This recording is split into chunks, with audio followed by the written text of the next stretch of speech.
Hello and welcome back to the instruction course on Botulinum Toxin Part C. In this, we are going to talk about the dilution of Botox. Each vial contains 100 units.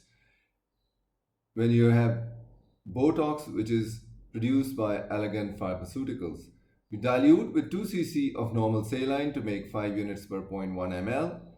Or the other higher dilution can be you dilute with 1 cc normal saline to make 10 units per 0.1 ml. The rule is not to shake the bottle so that you do not damage the delicate particles of the botulinum toxin. Now here's a video to show you how you reconstitute the Botox. So use a 3 cc needle to withdraw 2 cc of normal saline with a large bore needle, and this is going to be injected into the vial of botulinum toxin. The particles are very delicate. Here's the multicolored shading of a genuine botulinum toxin bottle.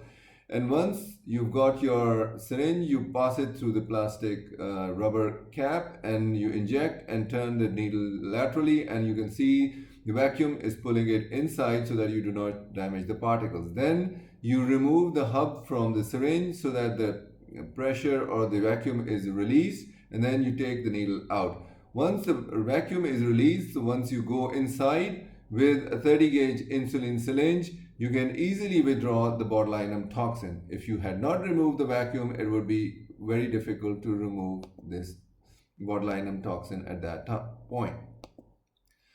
Going through the various dilutions, if you want to make 2.5 units in 0.1 ml, you dilute with 4 ml of normal saline.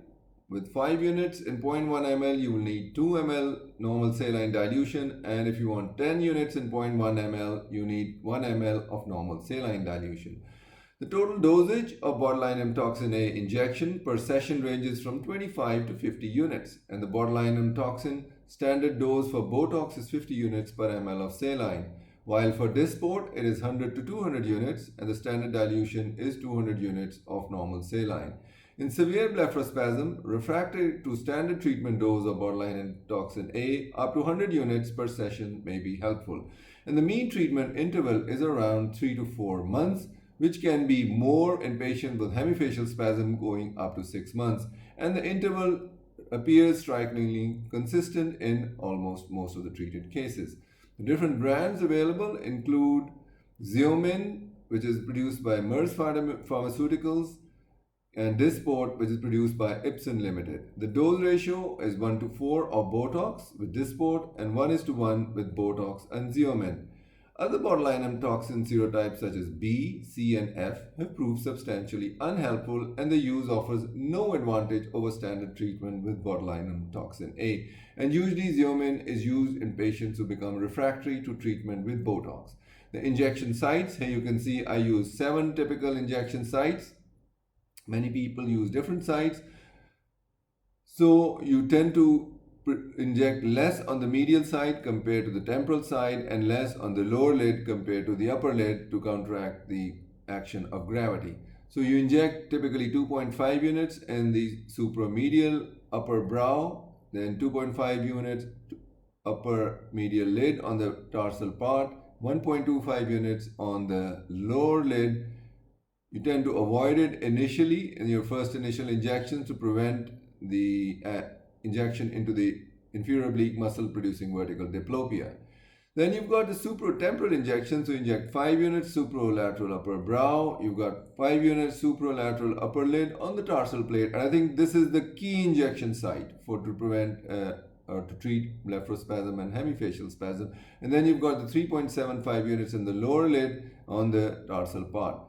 Then you've got 5 units on the lateral orbital rim, and that will also take care of crow's feet. If you go on to hemifacial spasm, this gives you a detailed anatomy of the upper lid of the face and the upper lid, and this highlights where you have to go. And for the hemifacial spasm, zygomaticus minor and major are important muscles.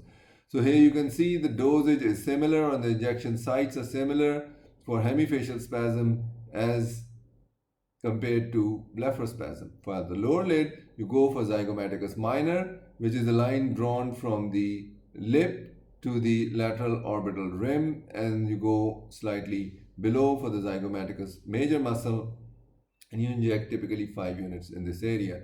Then you've got the levator labii superioris olechnasi, which produce vertical lip elevation, and you will inject 5 units in this area.